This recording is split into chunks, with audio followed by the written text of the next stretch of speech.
안녕하세요. 오만과 편견 시청자 여러분. 오늘도 저희 채널에 오신 것을 환영합니다. 안녕하세요. 네, 저는 전초. 저는 연변입니다. 오늘 여러분들과 이제 나눌 이야기는요, 조금, 어쨌든 즐기는 이야기인데, 너무 황당한 즐김이라서 저희가 조금, 이거 한번 이야기 해봐야겠다. 우리 시청자 여러분들은 어떤 생각을 가지고 계실까 궁금해져가지고 가지고 왔어요.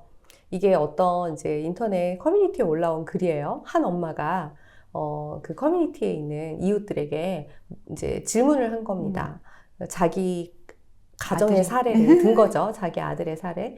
아들이 고등학교 2학년인데 여자친구가 있다라고 그래요. 여자친구랑 잘 사귀고 있고, 그런데 이 아들이 어느 날 이제 아버지한테 와서, 아빠한테 와서 여자친구를 좀 집에 데리고 와서 나 좀 성관계를 하고 싶다, 이렇게 당당하게 요구를 했다는 거예요. 이제 여기서부터 이제 충격이 시작이 되는데요. 부모님이 집을 비워달라는 거네요. 이제 아빠가 자리를 좀 비워주겠냐, 이런 질 수 있겠냐, 이런 것겠죠. 그럼 밤에 숙박을 하겠다는 걸까요? 그거까지 모르겠는데, 이제 이 아들이 아빠한테는 어떻게 얘기했냐면, 이제 아빠가 굉장히 당황을 하신 거예요, 처음에. 그래가지고 당황을 했는데, 그렇다고 이제 아빠가 생각하기에는 이거를 말린다고 얘가 안 할 것도 아닌 것 같고, 그러니까 그러면 너한테 얼마나 이거를 그러니까 횟수를 얼마나 이렇게 주면 좋겠냐 했더니, 한 달에 뭐 2-3번 정도면 되겠다. 그렇지만 이제 여자친구한테도 물어보고 나서 아빠한테 답을 해주겠다. 그래가지고 또 여자친구가 그 여자친구 부모님한테도 이야기를 했대요. 그래서 또 어떻게 여자친구가 잘 이야기를 했는지 여자친구 부모님도 동의를 하셔서 이제 이 아들은 여자친구와 한 달에 2-3번 정도 이제 집에서 합법적으로 부모님한테 허락을 받아서 너무나 당당하고 떳떳하게 이제 성관계를 할 수 있게 해줬다는 거예요. 네. 너무 충격이다. 이제 오마이갓 아시죠? 예, 좀 굉장히 우리나라가 맞는지. 네, 파격적인 이야기예요. 근데 이 아들은 그런 거예요. 이게 뭐냐면, 내가 여자친구랑 사귀면서 이제 성관계까지 하게 됐는데, 어차피 할 건데. 얘랑 밖에서 자꾸 이렇게 하니까 너무 불편하다, 그게. 자꾸 안전하지도 않고. 안전하지도 않고, 자꾸 사람들 볼까봐 막 이렇게 좀 위축되고, 그러니까 되게 집중도 안 되고 잘 만족스럽지가 않다. 그러니까 나도 좀 안전한 곳에서 떳떳하게 좀 이걸 누리고 싶다, 이렇게 얘기를 했다는 거예요. 이 정도 얘기하니까 아빠도 얘가 말려서 될 거는 아니라고 생각을 하셨겠죠. 근데 이제 제가 보면서, 연 변호사님 지금 되게 충격 받으셨잖아요. 근데 제가 보면서 되게 재밌게 봤던 건 거기 나온 댓글들이에요. 어떤 댓글이 달렸을까요? 저 같으면은. 네. 일단 저는 우려하는 것들이 좀 법률적인 문제들이 좀 생각나네요. 그렇겠죠. 일단 변호사님이니까 또 워낙 이쪽 분야의 법들을, 이제 사건들을 많이 다루시니까 법률적인 부분들이 생각이 나실 텐데, 저도 막 보면서, 뭐야, 밖에서 이제 아이들이 이제 굉장히 혈기왕성한 때이긴 해요. 우리 때보다도 훨씬 더 애들이 조숙하고, 이제 그런 신체적으로도 성숙해 있으니까, 뭐 그런 걸 다 감안을 하지만, 저희 때도 뭐 그런 애들이 전혀 없었다고는 할 수 없지만, 밖에서 이렇게 서로 성관계를 할 정도로 뭐 그런 걸 보면서 이제 댓글에 달린 거는 뭐 짐승이냐? 이런 심지어 이런 댓글까지 달리면서, 어떻게 부모가 그런 것들을 허락해 줄 수가 있냐? 그 부모가 제정신이냐? 이런 얘기까지 나오더라고요. 그래서 그래도 많은 부모님들은 아직도 이런 부분에 대해서는, 우리나라 사회는 아직은 이렇게 조금 더 보수적인 입장이시구나, 그런 것을 제가 댓글을 통해서 확인을 했거든요. 일단 저는 엄마, 그쪽 그러니까 여학생의 부모님하고 합의서를 쓰셔야 될 것 같습니다. 네. 법률적으로는. 네네. 여러 가지 생각이 왔다 갔다 하는데, 엄마로서 말고 변호사로서 말씀드리면, 여학생의 엄마랑 무조건 각서 쓰셔야 될 것 같고. 각서가 필요하죠. 그렇죠. 각서가 필요해요. 분명히 동의를 받았는지 정확하게 확인을 하셔야 될 거고, 이로 인해서 발생하는 모든 문제에 대해서는 각자 집에서 위험을 부담한다는 거. 성관계 중에 성인 남녀도요, 성관계를 하러 들어갔다고 주장하는 남성과 성관계는 생각하지 않고 모텔에 들어갔다는 여성 사이에 성범죄 인정 여부를 성폭력, 갖고 예. 엄청나게 사건들이 많이 일어나고 있는 시대입니다. 근데 여학생이 어디까지 동의했느냐, 이게 문제가 생길 수 있겠죠. 뭐 피임을 반드시 하는 것이냐 안 하는 것이냐, 굉장히 디테일한 문제들이 나올 것 같아요. 그 와중에 뭐 아이들이 저지를 수 있는 여러 가지 사고도 있죠. 뭐 촬영하는 경우도 있고요. 그렇죠. 예, 혹시라도 무슨 신체적인 손상이 발생할 수도 있고, 그랬을 경우에 또 감정적인 문제가 생겼을 때, 이런 경우에 이걸 혹시라도 누구한테 얘기라도 했을 때, 그 다음 우리가 생각하는 뭐 임신이라도 했을 때, 그렇죠. 이런 문제에 대해서 누가 어떻게 책임질 것인지에 대해서 미성년자는 책임을 질 수 없잖아요. 그쵸.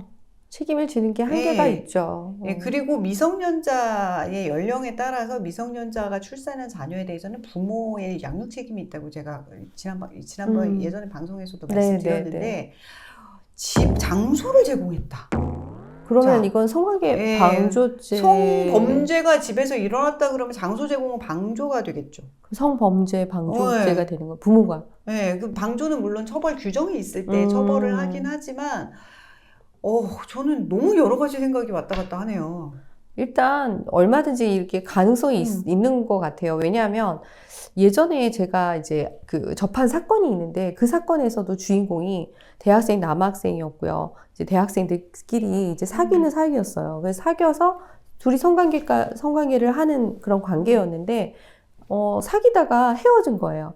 헤어졌더니 여자친구가 남자친구를 그래. 네, 성폭력으로 그런 경우 고발을 한 거예요. 종종 상담받아요. 네. 그때 왜 그랬어? 이러고 다 연락이 온단 말이에요. 네. 찾아오거나. 네. 근데 남자 입장에서는 황당한 거죠. 너도 동의를 한 거잖아 했더니, 그때 가서 여자친구는 난 동의한 적이 없다라고 몇 하는 월 거예요. 며칠은 나는 네. 동의 안 했는데, 네. 부부간 성관계가 성범죄 간간이 성립하는 나라가 아니겠습니까? 그렇죠. 비동의 강간죄가 이제 이것에 대한 책임을 어떻게 질 것인지에 대한 합의서가 반드시 선행되어야 될 것 같다는 생각을 하게 됩니다. 이게 과연 정서 건강에 반드시 좋은 것인가? 뭐 아주 조언이 이루어졌던 시기도 있었고, 실제로 그런 나라들도 있는데, 일단 발생할 수 있는 문제로부터는 보호하는 차원에서는 부모님이 뭐 각자의 스펙트럼에 따라서 동의해 주시고 지원해 주실 수도 있지만, 이런 문제는 감안하셔야 되고, 또 드는 생각이 있어요. 너무 우리나라가 굉장히 이 범위가 다양하구나, 이 생각이 드는 게, 제가 예전에 맡았던 사건 중에는 자녀가 성추행을 당했다라고 하는데 그 집 부모님이 다른 방에 계셨던 거예요. 그러니까 그 피해자의 부모님께서 놀러 갔는데 성추행이 있었는데, 그 집 부모는 뭐 했냐? 이제 그 집 부모에게도 책임이 있다. 라는 이제 책임 추궁을 하시는 경우도 있었거든요. 이처럼 청소년을 보호의 대상으로 보는 부모님과, 그렇죠. 청소년에게 성의 자유를 생각하는 부모님 간에, 이런 가정의 문화 간에 굉장한 갭이 너무 큰 사회구나. 것 같아요. 그죠? 네. 그런 경우에 우리 아이들이 같이 어울려서 놀지만 발생하는 사고에 대해서는 대처 방안은 천차만별일 것 같아요. 그러니까요. 게다가 지금 이 사연을 올리신 분이 남학생의 아버지시잖아요. 엄마가 올렸더라고요. 엄마예요? 남학생이 엄마가 올렸어요. 남학생이 보통 가해자인 경우가 많이 있는데, 남학생들은 보통 남자들이 가해자가 되는 거 몰리죠. 많이 있는데, 그렇죠. 이제 나이에 따라서는 성범죄가 구속이 되는 경우가 많이 있습니다. 예, 성범죄. 저는 진짜 형사사건 하다 보니까 너무 많이 우려가 되는 이 사연을 듣는 순간, 딸 엄마로서의 우려는 뒷전이야 지금. 이거 위험한데. 저는 신중하게 고려하셔야 된다고 생각해요. 물론 그러니까 엄마 아빠는 너무 가볍게 생각하신 것 같아요. 그냥 단순하게 지금 고2짜리 아들과 그의 여자친구, 이 애들이 한참 이제 혈기왕성할 때 학업에 대한 스트레스가 막 너무 많아서, 이것도 얘네들이 이제 또 하나의 뭐 스트레스를 해소를 위해서 선택한 뭐 일종의 유의일 수도 있는데, 놀이일 수도 있다고 생각하시면서. 근데 학교에 친구들한테 얘기를 하면 또 누가 어떻게 책임질 거지? 네, 그러니까 가볍게 생각하신 것 같아요. 너무 가볍게 생각하신 것 같아요. 그냥 뭐 일주일에 한 달에 두세 번 그냥 비워주는 거, 그리고 걔네들이 이 성관계를 해서 피임만 잘하면 되겠지? 그건 너무 무지하신 거 집을 아닐까요? 비웠는데 얘네들이 이제 서로 친구들한테 얘기를 해. 우리 집에서 오면 돼. 그러면 각자 방 하나씩 사용하면 어쩌. 너무 끔찍한 생각을 많이 해서 죄송합니다. 워낙 그 여러 가지 안 좋은 사건들을 다루다 보니까. 근데 드라마에 있는 사건들 저는 진짜 많이 보거든요. 맞아요. 그게 현실이라는 거를 늘 말씀을 하시거든요. 어느 우리 구석에서는 현실로 일어나고 있기 때문에 그래서 좀 이제 정말 신뢰하시겠지만 그리고 성은 좀 빈번해지는 또 요소가 있잖아요. 그렇죠. 그렇기 때문에 그런 걸 감안하셔서 좀 결정을 하셨으면 좋겠다. 그리고 진짜 이제 저처럼 보수적으로 생각하는 엄마들 입장에서는 아이들을 잘 보호해야겠다 생각이 좀 듭니다. 그렇죠. 저도 이제 아이들 키울 때 뭐 이렇게 되게 보수적으로 해서 아이들이 굉장히 볼멘 소리를 많이 했어요. 이제 이성 친구 안 됨, 뭐 이런 거 있잖아요. 제가 근데 안 그래도 성범죄를, 그러니까 다른 여성 변호사로부터 이런 얘기 들은 적이 있어요. 성관계를 할 때 너무 위험하게 한다. 너무 이제 감염의 위험성도 높고 화장실, 뭐 옥상, 뭐 이런 데서 성관계를 그런 급박하게 해야 장소에서, 되기 때문에 오히려 성병에 감염되거나 위험하고 뭐 이런 얘기 하는데 너무 사회 문화가 급격하다. 네. 정말 이런 일을 만났을 때 부모님들이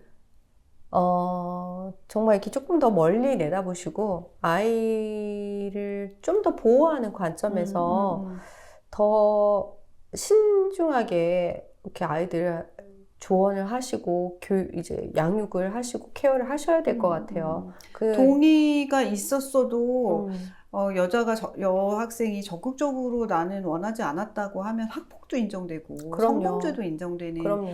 우리나라에서 한켠에서는 또 자유로운 성관계라고 이걸 옹호해주고 지지해준다는 게 굉장히 모순되고 우리 아이를 굉장한 위험에 노출시킬 수도 있는 결정이다. 네. 요 정도 말씀드리겠습니다. 그러게요. 그 똑같이 아이를 키우는 양육하는 부모들의 생각도 여기서부터 여기까지 정말 스펙트럼이 굉장히 다양한 것 같아요. 그래서 사실 이 사건 처음 접했을 때 너무 충격이었고 그러면서 또 댓글을 보면서 그래도 댓글을 다신 많은 부모님들은 이거에 대해서 동의하지 않는구나 이런 생각이 들어서 조금 안심도 되고 그랬는데요. 그 당사자가 되시는 부모님들은 이제 앞으로 이제 이런 이제 자녀들의 어떤 이런 문제들을 조금 다룰 때 정말 그 아이들의 더 먼 장래까지 생각하시면서 더 신중하게 생각하셨으면 좋겠네요. 네, 진짜 안타까운 마음으로 저희가 오늘 영상 찍어봤는데요. 여러분들 댓글로도 의견을 남겨주시고요. 다양한 의견이 있을 수 있는 주제라고 생각합니다. 네, 저희도 인정은 해요. 네, 사회의 인식의 변화가 있다면 따라가는 분들도 있을 것이고, 그러나 우리가 서로의 인식을 강요하는 사회가 되어서는 안 되겠죠. 네, 그렇긴 하지만 분명히 어떤 내가 선택한 내가 한 결정에 대한 그 책임은 져야 되는 거잖아요. 지금 연 변호사님은 그 책임 부분에 대해서 한 번 더 짚어주신 거잖아요. 그래서 그런 부분들을 이제 앞으로 또 아이를 키우면서 이제 또 이런 일들을 겪으실 수도 있어요. 더 사회가 자유로워지고 더 이렇게 성이 더 개방되고 자유로워지면 뭐 얼마든지 겪으실 수 있거든요. 그럴 때 이런 부분도 잘 참고하셔서 정말 올바르게 우리 자녀들을 이끌어 주시는 그런 부모님들이 되셨으면 좋겠어요. 그렇게 도움이 되고 싶어서 저희가 한번 이야기해봤습니다. 네, 지금까지 오만과 편견이었습니다. 시청해주신 여러분 감사합니다. 감사합니다.